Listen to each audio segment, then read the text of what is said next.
Mean राशि के दोस्तों नमस्कार। आज 20 जून शुक्रवार।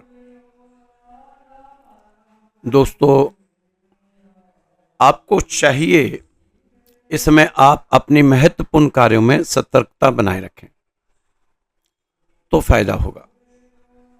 कुछ कामों को आपको प्राथमिकता देनी चाहिए जो काफी समय से लंबित रखे हुए हैं। उन कार्यों को भी पूरा करने की कोशिश करें क्योंकि ये महीना भी निकल रहा है, रेत की तरह मुट्ठी से निकलता जा रहा है समय। दोस्तों 2024 के भी 6 महीने निकल गए। इस समय आपको अपने जरूरी कामों को प्राथमिकता देनी चाहिए। एक एक करके काम अपने हाथ में लें, उनको पूरा करते हुए फिर दूसरे काम को हाथ में लें। ये नहीं कि एक काम अधूरा छोड़ के दूसरे काम को पकड़ के उसको भी अधूरा छोड़ के फिर तीसरे काम को पकड़ के उसको अधूरा छोड़ के ऐसे लंबित कार्यों की लिस्ट बनाते जा रहे हैं। नहीं दोस्तों, जो काम लो उसको पहले पूरा करो फिर दूसरे काम की तरफ आप जाओ।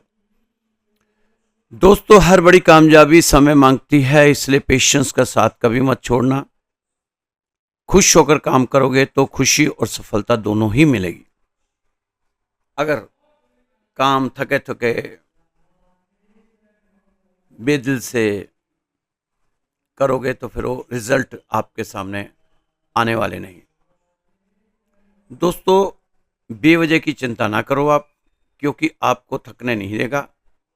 आपकी चिंताओं के जो पहाड़ खड़े कर रखे ना आपने अपने सामने, ये आपको थकने नहीं देंगे, ये रुकने नहीं देंगे। ये बार बार आपको उकसाएंगे, भगाएंगे, मेहनत करवाएंगे और सफलता की ओर लेकर जाएंगे। एक दिन आएगा ऐसा, आप लगे रहो बस अपने काम में। सभी ग्रह आपको अच्छे फल देते हुए नजर आ रहे हैं। सोमवार के दिन आपको शिवलिंग पर जल चढ़ाना चाहिए। और हनुमान चालीसा तो आपको मालूम ही है कि अगर शनि की 60 चल रही है तो उसके लिए सबसे पहले जो उपाय बताते हैं सभी, वो हनुमान चालीसा ही है। तो आप हनुमान चालीसा करते रहें, सूरज को जल चढ़ाते रहें। थोड़ा सा अपने मंगल को भी मजबूत करके चलें। मंगल आपकी ऊर्जा के बढ़ाने के लिए काफ़ी सहायक होंगे। तो थोड़ा मंगल को मजबूत करेंगे तो आपकी ऊर्जा का लेवल बढ़ेगा। दोस्तों कभी भी मंगलवार के दिन कभी भी आप जमीनी काम या मकान की नींव खुदवाना चाहते हो तो मंगलवार को कभी ना करें। ये सोच लेना, नहीं तो कई को आप कहेंगे ये मंगल कार्य है कर लो। मंगलवार को ना करना।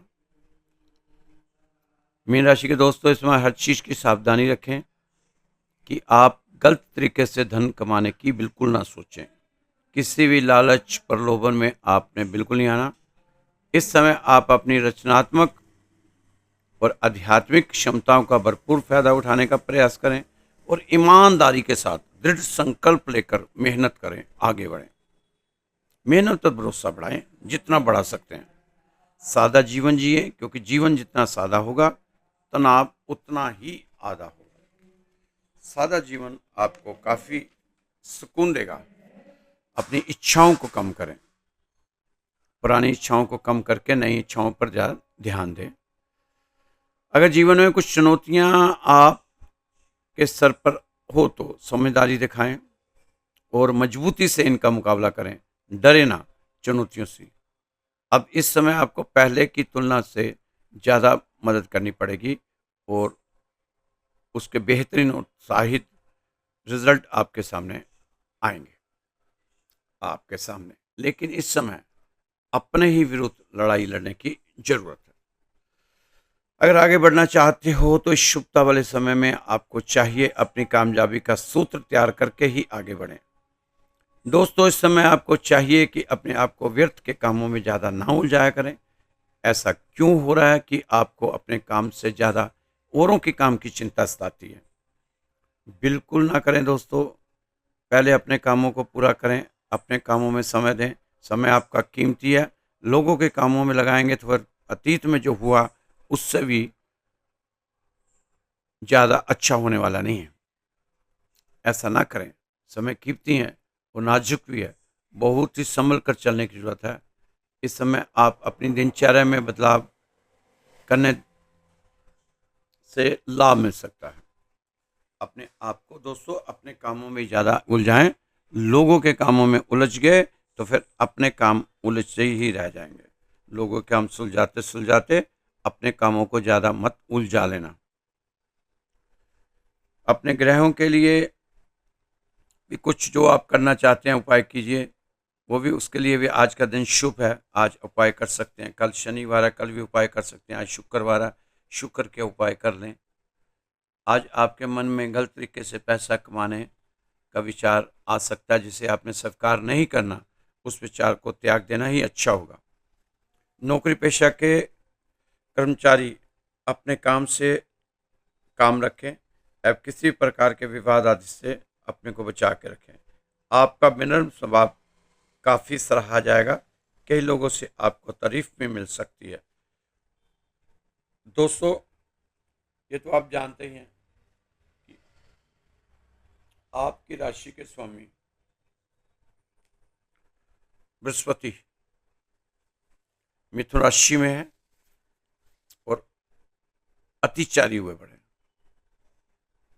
बहुत ही स्पीड से चल रहे हैं और इसका रिजल्ट भी आप देख रहे हो। आपके इर्द गिर्द समाज में, संसार में उनके अतिचारी के रिजल्ट को आप महसूस कर रहे होंगे कि कितनी कितनी कैसी कैसी घटना, रोज ही नई से नई घटना आपकी आंखों के सामने आ रही है।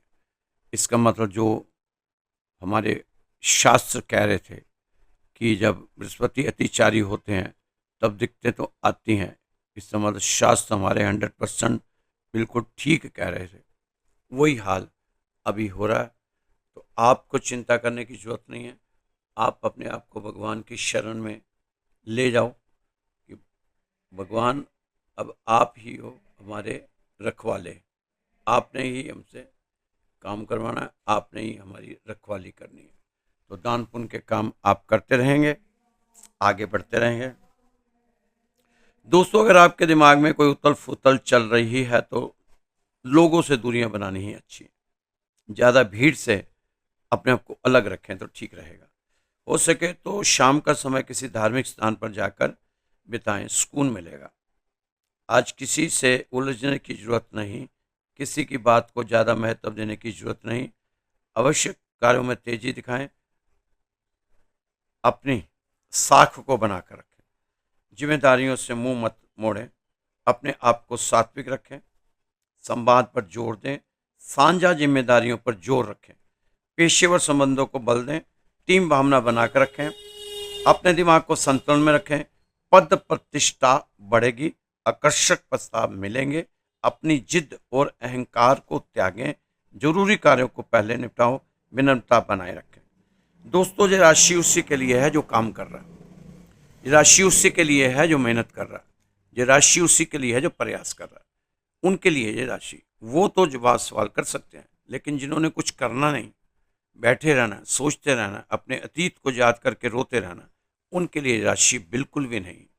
और ये राशि है पॉजिटिव सोच के लोगों के लिए, जो हर चीज को बर्दाश्त करते हैं। बस एक ही लक्ष्य होता है कि मुझे कामयाब होना है। ये राशि उसके लिए होती है। तो ऐसे लोग इस राशि को पसंद भी करेंगे और ये राशि है ही इन लोगों के लिए। तो इधर जो दोस्त नहीं मेहनत कर पा रहे, वो कृपा इस राशि को ना ही सुने ना ही पढ़ें, क्योंकि उसको फिर मायूसी मिलेगी। वो परेशान होंगे, परेशान होने के बाद फिर इधर उधर की वो बातें करेंगे और उल्टे सीधे मैसेज कमेंट बॉक्स में लिखेंगे। तो इससे अच्छा आप स्किप कर दिया करो। दोस्तों, इस जिंदगी संसारिक चीज़ें, इस जिंदगी में संसारिक चीज़ें पाने के लिए जितनी भी तेज दौड़, कितना भी दौड़ लो, लेकिन अगर प्रभु की ओर नहीं दौड़ा तो यह दौड़ तो दूरी बढ़ाने का कारण बनेगी। जितने चक्कर तुम मंदिर के काट लोगे, उतने ही 84 के चक्रों से दूरी बनी रहेगी। अवश्य ही पिछले जन्मों में कोई ना कोई गुल खिलाए होंगे जो इस बार हमें भुगतने पड़ रहे हैं। इस बार फिर गुल खिलाओगे, गुलफामों के चक्कर में पड़ गए, पिछले जन्मों में अपने कर्मों को सीधा साधा रखा होता तो आज ये कष्ट हम नहीं झेल रहे होते। लेकिन फिर आप गुलफामों के चक्कर में पड़कर ईश्वर का भी अपना जन्म ना खराब कर लेना, ताकि फिर अगले जन्म में इसी तरह ही हमें कष्ट पीड़ा झेलनी पड़े। दोस्तों, आपने देखा होगा कि छोटी सी लोहे की कील पानी में नहीं तैर सकती, पर वही लकड़ी का नाव में रखकर कितना बड़े से बड़ा लोहा लेकर आप नदी पर कर जाओगे, क्योंकि उसे नाव का सहारा मिल गया। और जब तक उस नाव को लोहे की कीलों के साथ नाव जुड़कर बनती है, नाव को अगर बनाना हो तो लोहे की कीलें लगानी ही पड़ती हैं। उसने उसको बनाने में सहारा दिया, उसने उसको पार करने में सहारा दिया। हम भी वह लोहे की कील हैं जिसे भगवान का सहारा मिल गया तो भव सागर पार कर जाएंगे। भगवान तो पत्थर को पैर लगाकर अपने मंदिर में बुला सकता है, तो हम तो इंसान हैं। इसलिए दोस्तों, भगवान की शरण में जाओ, माफी मांगो, धन्यवाद करो, भजन कीर्तन करो और सुख में रहो। आहिस्ता आहिस्ता आपका जीवन जो है, देखना कितना बढ़िया, सुकून वाला, एकदम से रिलैक्स होना शुरू हो जाएगा। जो प्रभु को नहीं मानता दोस्तों, उसका शुक्राना नहीं करता कि मालिक पहले मेरे पास क्या था, अब तेरी कितनी कृपा हो गई, तेरी कितनी मेहर हो गई कि मेरी झोलियां तूने भर दी, मेरी औकात से ज़्यादा मेरे को दे दिया। भगवान का धन्यवाद किया करो। परमात्मा कहता है, आज तुझे बताऊं कितनी कीमती दे देकर, शरीर देकर, कीमती श्वास दिए, खाने को भोजन, पहनने को कपड़े दिए, आंख नाक कान दिए, एक बार तो इसका कम से कम धन्यवाद कर दे। पर नहीं, धन्यवाद करना नहीं, शिकायतें करते रहना। दोस्तों, एक बार एक सेठ साहब बहुत अमीर थे, वह हर जगह दान पुण्य करते थे। उसने मंदिर में मूर्ति स्थापना करवा दी और लंगर लगाए। एक दिन वह उसी मूर्ति के आगे खड़े होकर कह रहा था कि भगवान, मैंने तेरे लिए कितना कुछ किया, ये मूर्ति भी मेरी ही लगवाई हुई है। इस मंदिर में मैं कितना प्रसाद लाता हूँ, दान पुण्य करता हूँ, तू मेरी बात ही नहीं मानता। मेरी पत्नी कितने महीनों से बीमार है, दूसरा मेरा बेटा बिगड़ता जा रहा है, कहना नहीं मानता, बेटी के लिए कोई अच्छा वर नहीं मिल रहा। भगवान मुस्कुरा रहे कि जो मैंने इसे इतना कुछ दिया उसका तो धन्यवाद नहीं करता, पर एक दो चीज़ों में थोड़ी कमी है तो उसकी शिकायतें रोज करता है। सेठ के साथ ही एक अंधा व्यक्ति खड़ा हुआ था। वह सेठ की सारी बातें सुन रहा था, हाथ जोड़कर भगवान के आगे खड़ा होकर कह रहा था, प्रभु, मुझे लगता है कि आपकी कृपा मुझ पर सबसे ज़्यादा है। भिखारी हूँ, खाने को भोजन नहीं, देखने को आंखें नहीं, पर धन्यवाद करता हूँ तुम्हारा प्रभु। आपकी मुझ पर बहुत कृपा है जो मैं अपने पैरों पर चलकर तेरे द्वार तक आया हूँ। उस सेठ कहता है कि तेरे पास है क्या जो तुम मंदिर में खड़ा होकर झूठ बोल रहा है? खाने को रोटी नहीं, पहनने को कपड़े नहीं, देखने को आंखें नहीं, अंध भक्त बना हुआ है, कृपा कृपा कर रहा है, मंगता भिखारी, फटे कपड़े तेरे पर, सोच कौन सी कृपा है। उसने कहा कि जो सुख और संतुष्टि मेरे मन पे है वो सेठ जी आपके पास नहीं। मुझे भगवान ने मन का सुख दिया है, ये मुझे सुबह अमृत पहले उठाकर अपना सिमरन करवाता है।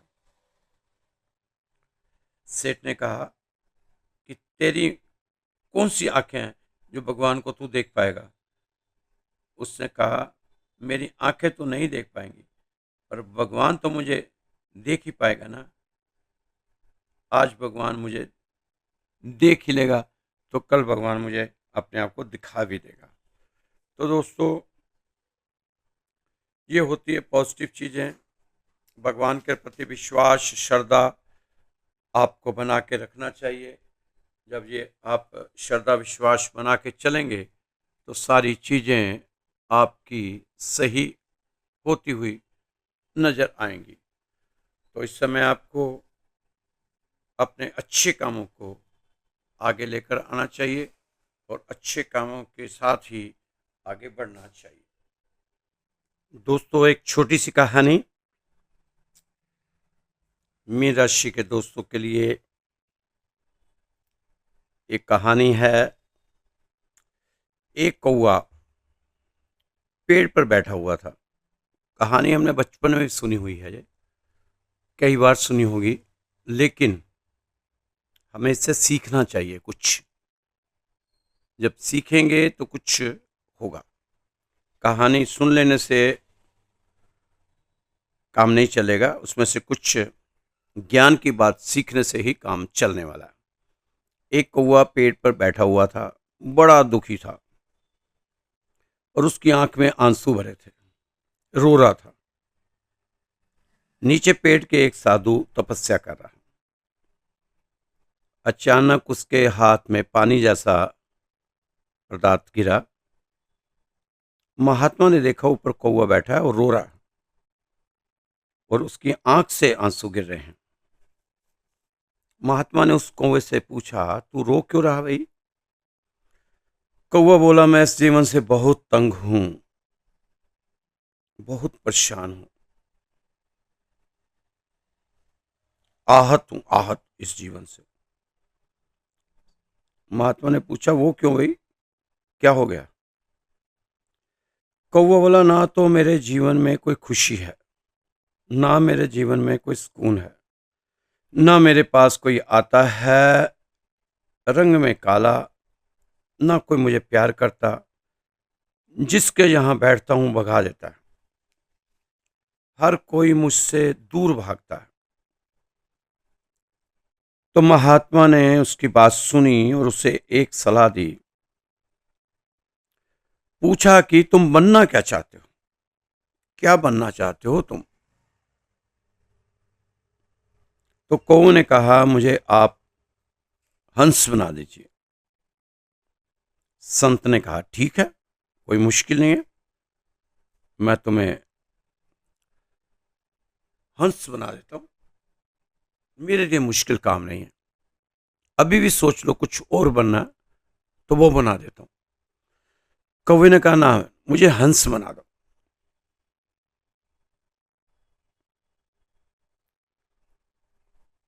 ठीक है, बना दूंगा, कोई मुश्किल काम नहीं मेरे लिए, पर तुझे हंस बना दूंगा, लेकिन हंस बनने से पहले तू एक बार हंस के पास जा और उससे पूछ कि क्या वो खुश है हंस होने में। अगर वो कहता है मैं खुश हूं तो फिर मैं तेरे को हंस बना दूंगा। तो एक बार पूछ के आ, जा। कौवा हंस के पास गया, उसने एक ही जवाब दिया कि मैं अपने जीवन से खुश नहीं हूं। कौवे ने उससे पूछा कि क्या तुम अपने जीवन से खुश हो? उसने कहा, बिल्कुल नहीं, मैं अपने जीवन से खुश नहीं हूं, मेरे पास कोई रंग ही नहीं है, मेरे हिसाब से तोता ही सबसे ज्यादा खुश होगा।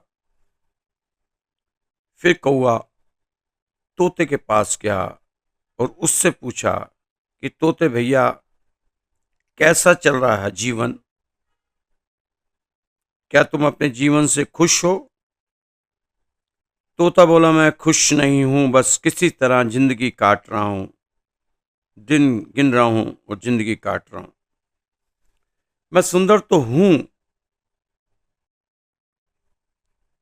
लेकिन लोग मुझे पिंजरे में बंद कर देते हैं और मैं आजादी से उड़ भी नहीं सकता, कहीं आ जा नहीं सकता।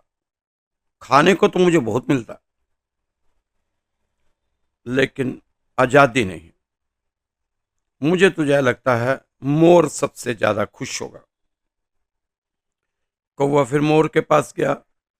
मोर एक बड़े से पिंजरे में बंद था। उसने कहा, मैं अपनी खूबसूरती के कारण ही पिंजरे में बंद हूं, अपने पंख भी पूरे फैला नहीं सकता। कितना छोटा पिंजरा है। मैं सुंदर होने के कारण ही इस पिंजरे में कैद हूं। लोग मेरे पंख तोड़ देते हैं, जिससे मुझे बहुत दर्द होता है, बहुत पीड़ा सहनी पड़ती है। तो कौवे ने मोर से पूछा कि तू क्या बनना चाहते हो? अगर खुश नहीं हो तो तुम क्या बनना चाहते हो? मोर ने जवाब दिया, काश मैं एक साधारण कौवा होता तुम्हारी तरह, तो मुझे कोई पिंजरे में कैद नहीं करता। मैं जहां घूमता आजाद रहता, जहां चाहता मैं जा पाता, घूम पाता, आजाद रहता। अब कौवे को यह बात समझ आ गई थी कि जीवन की असली खुशी अपने में ही होती है। जब तक हम बाहरी दुनिया में अपनी तुलना करते रहेंगे, हम कभी भी खुशी से नहीं रह पाएंगे। तो दोस्तों, जैसे हैं हम, उसी में अपनी खुशी को मानो, उसी में से खुशी तलाश करो और अपनी जिंदगी को बेहतर ढंग से जियो। अगर इधर उधर भागोगे तो खुशी कहीं नहीं है, दूर के डोल सुहावने जरूर हैं। दोस्तों, कुछ चीजें हमारे लिए रोजमर्रा की जो हमारी जिंदगी में घटती है, उसमें थोड़ा सा हमें ध्यान देने की जरूरत है। दोस्तों, मन में केवल वही विचार बनाएं जो आप होता हुआ देखना चाहते हैं, क्योंकि विचार बीज हैं और घटनाएं इसके फल। कुछ लेकर तो कुछ देकर जिंदगी ने मुझे जीना सिखाया है। सब तेरा नहीं और सब तेरे लिए नहीं, ये सबक सिखाया है। आप अपना वर्तमान को देखकर अपने भविष्य का मजाक ना उड़ाओ, ना घबराओ। मीन राशि के दोस्तों, समय में इतनी शक्ति है, वो कोयले को भी धीरे धीरे हीरे में बदल सकता है। कितनी भी प्लानिंग कर लीजिए, होता वही है जो समय चाहता है। कुदरत के फैसले पर शक ना करना। अगर सजा मिल रही है तो गुनाह भी हुआ होगा हमसे किसी न किसी जन्म में। कड़ी से कड़ी जोड़ते जाओ तो जंजीर बन जाती है, मेहनत पे मेहनत करते जाओ तो तीर बन जाती है। मेहनत तो करनी ही पड़ेगी। आपकी मेहनत ही आपकी तकदीर को संवार पाएगी। ये आप एक बात अपने ध्यान में जरूर रख लेना। मिले हुए वक्त को बेहतर बनाएं। मिले हुए वक्त को बेहतर बनाएं। अगर बेहतरीन वक्त की राह देखोगे तो पूरा जीवन भी कम पड़ जाएगा दोस्तों। इसलिए जो है उसी को बेहतर बनाने की कोशिश करें। आप लोगों की परवाह ना करो। लोगों का जायका खराब हो चुका है। आप कलेजा भी रख देंगे अपना उनके सामने, तो भी उन्हें स्वाद नहीं आएगा। आप चिंता ना करो। कोई हाथ से छीन कर ले जा सकता है, पर नसीब से नहीं। इसलिए आप अपना आगे ही आगे बढ़ते रहो, प्रभु का नाम जपते रहो, आगे आगे बढ़ते रहो। जिन अपनों ने आपको समुद्र के बीच छोड़ दिया, फिर उनका कोई हक नहीं ये जानने का कि आप किनारे तक पहुंचे कि नहीं। ऐसे लोगों से दूरियां ही ठीक हैं, जिन्होंने कभी नजदीकियों की कदर नहीं की। इस समय मीन राशि के साथ ऐसा हो रहा है। शरीर आराम की तलाश में है और हालात पैसे की तलाश में है। मन शांति की तलाश में है और दिल अपनों की तलाश में। ये आजकल मीन राशि वालों के साथ घट रहा है। दोस्तों, जो इंसान वक्त पर पसीना नहीं बहाते, वो बाद में वह आंसू बहाते हैं।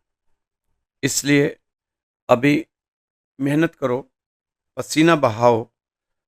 बाद में आपको पता चलेगा कि इस मेहनत का आपको रिजल्ट क्या मिला। मेहनत करो, आगे बढ़ो। आपके घर में कोई कोई चीज ढूंढ रहे हैं, लेकिन उस समय वो चीज नहीं मिल रही, और जब आपका काम खत्म हो जाएगा तो अचानक वह चीज आपके सामने प्रकट हो जाएगी। तो दोस्तों, जानते हैं ये क्या है? आपको तुरंत ही अपने राहु को ठीक करने की जरूरत है। जब राहु खराब होता है तो ऐसी चीजें आपके सामने आती हैं। एक राहु खराब की बहुत बड़ी निशानी है कि आपके घर कोई मेहमान आने वाला है बाहर से, आपको पता चल जाए, आप देखना आपके परिवार के अंदर किसी न किसी बात को लेकर झगड़ा शुरू हो जाएगा। बात छोटी सी होगी लेकिन झगड़ा बढ़ जाता है। यह तभी खत्म होगा जब वो मेहमान घर आ जाएगा। हर त्योहार पर घर में कला क्लेश हो जाना, बिना बात का क्लेश, यह भी खराब राहु की निशानी है। जबकि पहले बात भी हो जाती है कि आज अच्छा दिन है, आज सब शांति से रहेंगे, लेकिन शाम होते होते कोई ऐसी स्थिति परिस्थिति बन जाती है कि हो गया क्लेश। इंसान के शरीर में कोई बीमारी आ जाए पर डॉक्टर को भी समझ ना आए, डॉक्टर भी समझ ना पाए कि क्या बीमारी है, डायग्नोज ना कर पाए, तो समझ जाइए कि आपका राहु खराब है। जिस इंसान जेलस फैक्टर बहुत ज्यादा, ईर्ष्या, जलन, द्वेष, निंदा करने की आदत है, उसका राहु खराब है, ये समझ लेना। आप अपने चंद्रमा को सही रखिए, राहु सही हो जाएंगे। आप चांदी का छल्ला, चांदी का कड़ा पहन लीजिए, चांदी की चेन पहन लीजिए, चांदी का एक चौरस टुकड़ा आप अपने पर्स में रख लीजिए। आप हाथी को मीठा, चाहे वह लड्डू हो, गुड़ हो, गन्ना खिलाएं। यह राहु खराब को बहुत जल्दी ठीक करते हैं। हर सोमवार को कच्चे दूध में काले तिल डालकर अभिषेक करें। ओम नमः शिवाय का जाप करें। महामृत्युंजय का पाठ करें। इससे राहु आपकी फेवर में आ जाएंगे। तो दोस्तों, ये राहु का बता दिया आपको, फिर आपको कहते ग्रहों के बारे में नहीं बताते, तो थोड़ा ग्रहों के बारे में भी बता दिया कि अगर ऐसी कुछ देख रहे हैं, संकेत हैं, तो इसका राहु खराब है। खुश रहना सीखो, इससे पहले कि उदास रहना आपकी आदत बन जाए। लोग कहते हैं दर्द बताने से कम होता है, मगर जहां जिसे अपना दर्द बताओ वही मजा लेता है। किसको बताएं अपना दर्द? जिंदगी मोह से शुरू होती है और मोह भंग पर खत्म हो जाती है। मत भागो ऐसे लोगों के पीछे जिन्हें तुम्हारे आगे और भी लोग नजर आते हैं। दोस्तों, अगर कोई रास्ता आपको डरा रहा है ना, तो समझ लेना आगे बहुत बड़ी सफलता आपका इंतजार कर रही है। तो मीन राशि के दोस्तों, ये थी आपकी आज की राशि। तो ये राधेश्याम मंदिर की तरफ से बताई जाती है, रोज ही आपको बताया जाता है। आप भी अच्छे अच्छे मैसेज भेजते हैं, लाइक करते हैं, बहुत बहुत धन्यवाद आपका। और अगर आपने भी अपनी कुंडली, जन्मपत्री वगैरह कुछ भेजनी हो, तो मेरा व्हाट्सअप नंबर है 9315336907। कोई भी पूछना चाहते हो, सलाह करना चाहते हो, तो ये व्हाट्सअप नंबर है। ठीक है, फ़ोन मैं कम ही उठाता हूँ, लेकिन मैसेज छोड़ देंगे तो मैं फ़ोन आपको कर लूँगा, क्योंकि जिससे अभी मैं रिकॉर्डिंग कर रहा हूँ तो आपके फ़ोन बज रहे हैं, फ़ोन चल रहे हैं, साथ साथ साइलेंट में है, लेकिन नहीं उठा पा रहा। तो ऐसे कई नाराज़ हो जाते हैं कि फ़ोन ही नहीं उठाया, फिर मैसेज बॉक्स में डालते हैं, फ़ोन तो उठाते नहीं। सिर्फ आपका ही फ़ोन नहीं आता दोस्तों, बहुत से लोगों के फ़ोन आते हैं। कुदरती बात है कभी आपका फ़ोन नहीं उठाया गया हो, नहीं तो मैं सबका फ़ोन उठाता हूँ, नहीं तो बाद में मैं खुद उनको करता हूँ। तो आप मैसेज कर दीजिए व्हाट्सअप, और व्हाट्सअप फ़ोन ही किया कीजिए, व्हाट्सअप कॉल किया करें, क्योंकि यहाँ आवाज़ क्लियर नहीं आती, सिग्नल इतने यहाँ फाइन नहीं है, फाइन सिग्नल नहीं है हमारे। तो नंबर नोट कर लीजिए 9315336907। खुश रहें, मस्त रहें, स्वस्थ रहें, व्यस्त रहें, तंदुरुस्त रहें। कल फिर मिलेंगे आपकी राशि के साथ। जय श्री कृष्णा, जय श्री राधे।